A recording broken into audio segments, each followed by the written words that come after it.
Your dad's an entrepreneur. You're obviously an entrepreneur. Was that just something that growing up that was commonplace to you, so it was just natural?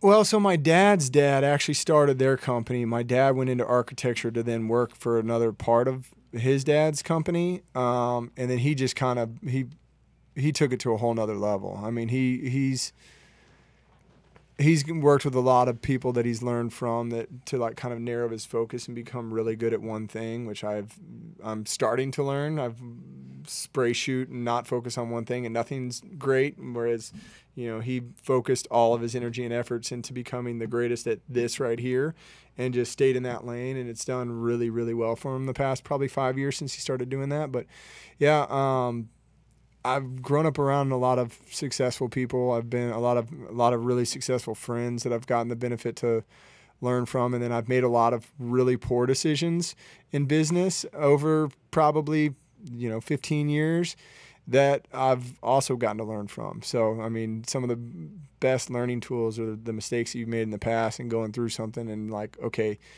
definitely don't do it this way if you're going to do so. I've always been fascinated by creating something new and not working for someone else. So entrepreneurial spirit's always been there.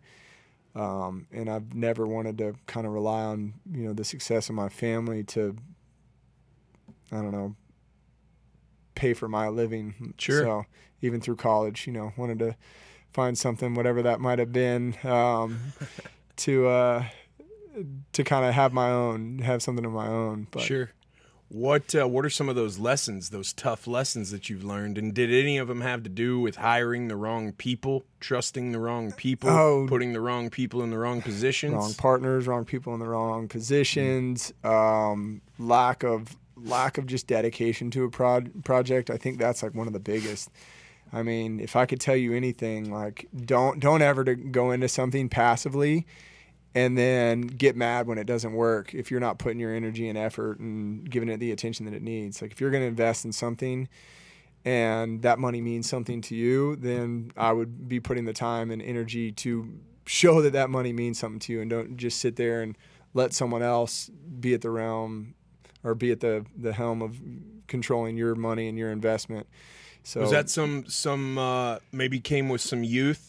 Like, yeah. I'm going to invest in this. It sounds great. It's going to be kind of a fix it and forget it. Like, I'm going to invest and I can just check back. I'll just get I'll just get checks right. in the mail. They'll handle everything. Right. But then before that happens, everybody's on the take and you've got fires to put out, that type of stuff. Oh, yeah. Yeah. No, my marijuana business up in Oregon, it was supposed to be a passive investment. We were building a massive hemp company at the time, and wanted to also get into the other side of the plant, which was marijuana, and invest in this, big farm up in Oregon, had all this upside.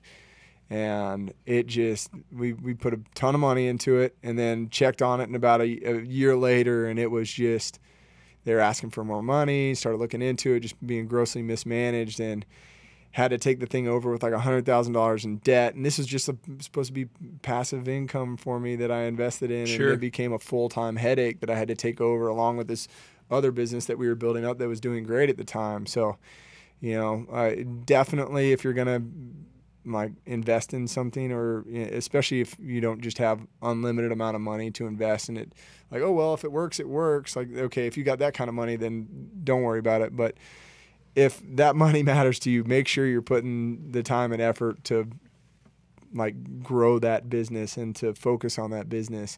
Don't just scatter shoot and just think that they're all going to work. That's the biggest lesson learned for me. I just started 5 or 6 things all at the same time. None of them got full-time attention, and they all got just about that amount of success. They didn't ever, the only one that I was working full-time on, 14 hours a day, busting my ass, involved in the business every day, like that thing became a $300 million company. And, all the other ones just did this, just sat stagnant because you're not putting your attention and effort into it.